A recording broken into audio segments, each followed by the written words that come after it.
'Twas in the merry month of May, when the green buds were swelling, a young man on his deathbed lay, for the love of Barbara Allen. Getting beautiful folk melodies and giving them a serious treatment is something which, I don't know, I've had a real passion to want to do for years. I have a strong Welsh heritage and Scottish blood and English blood, so it's definitely in there.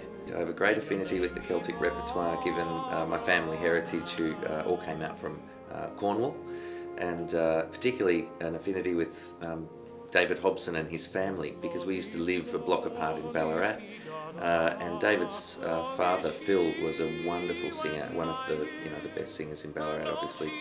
And my grandmother would have gone and heard him sing all of this repertoire in Ballarat, and so it means a lot to us. Every now and again I look at David and we just sort of smile at each other and think, there's a really beautiful feeling that these songs bring to us. He turned his face unto the wall, death was in him dwelling.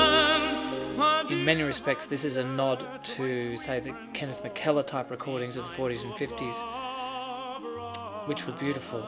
We are also stretching the boundaries a little bit more, doing songs like Barbara Allen and Raglan Road, where we're crossing the border into storytelling, folk, adding a few more colours that would possibly have or are usually used for this sort of repertoire. That I may gaze upon him.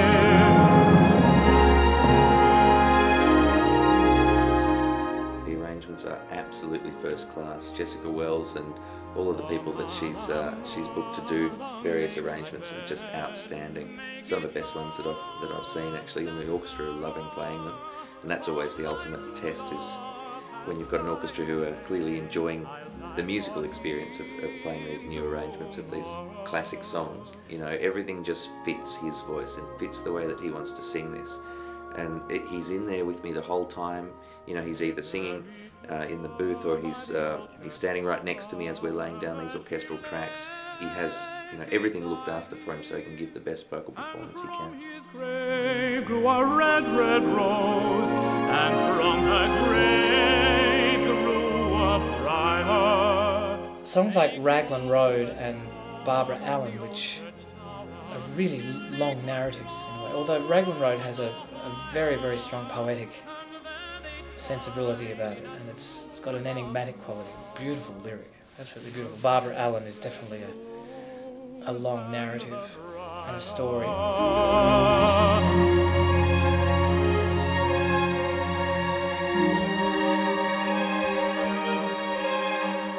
And what he brings as, I guess, his vision as to what he thinks that something can happen musically. I think most people discover that it's a bit extraordinary, actually. It's a gift, and so it's always nice to be working around people like that. By yon bonny banks and by yon bonny braes, where the sun shines bright on Loch Lomond, where me and my true love were ever wont to gay, on the bonny, bonny banks of Loch Lomond.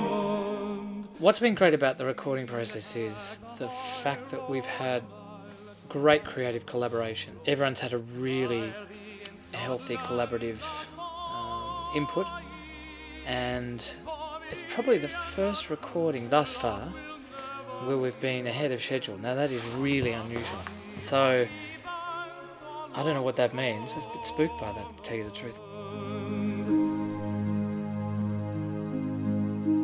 Was there that we parted in yon shady glen, on the steep, steep sides of Ben Lomond? There's a simplicity and delicacy which is inherent in a lot of these songs, and I think people will grab hold of that as well. And hopefully we're telling those stories in a good way.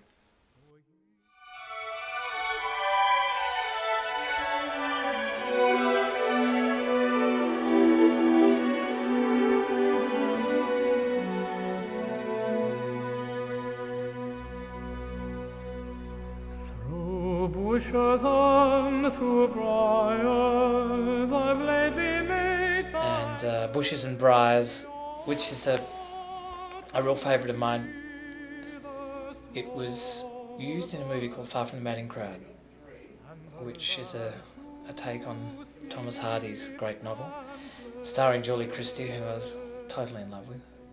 And I just remember this haunting, beautiful lyrical quality to this song. I thought, gee, if I'm going to do a Celtic album, or an English album, I really want to do that song. We've kind of given homage to Vaughan Williams with our arrangement, Jessica Wells, who I've been working with over the last 6 or 7 years. We have a great relationship, great working relationship. She's done a beautiful Vaughan Williams-esque arrangement on it. So that song picked itself as far as I was concerned. So I just think of Julie Christie, which is... I have been waiting for the coming of... It's a pretty eclectic kind of album, which will be one of its great strengths, is that it'll take the listener on a journey through a number of different styles. You know, I suppose we're dealing in different sound worlds as well. There are some that are just straight orchestral arrangements, there are some that incorporate rhythm section, there are traditional Celtic and Irish, particularly instruments, the bowron, Irish whistle, there's some Irish folk violin in a couple of these arrangements as well. It's just going to be a multi-dimensional kind of album to listen to, and I just think it's going to make so many people happy. I really hope that people love it as much as we do. My love, she would say nay, if I showed to her. Some of the music has an interesting sense of melancholia, which I don't think is such a bad thing. It kind of releases an emotion inside you which otherwise mightn't come out, and I think music does that sometimes. It's not that you revel in sadness, but there's a certain passion which comes from songs that have a certain sad twist.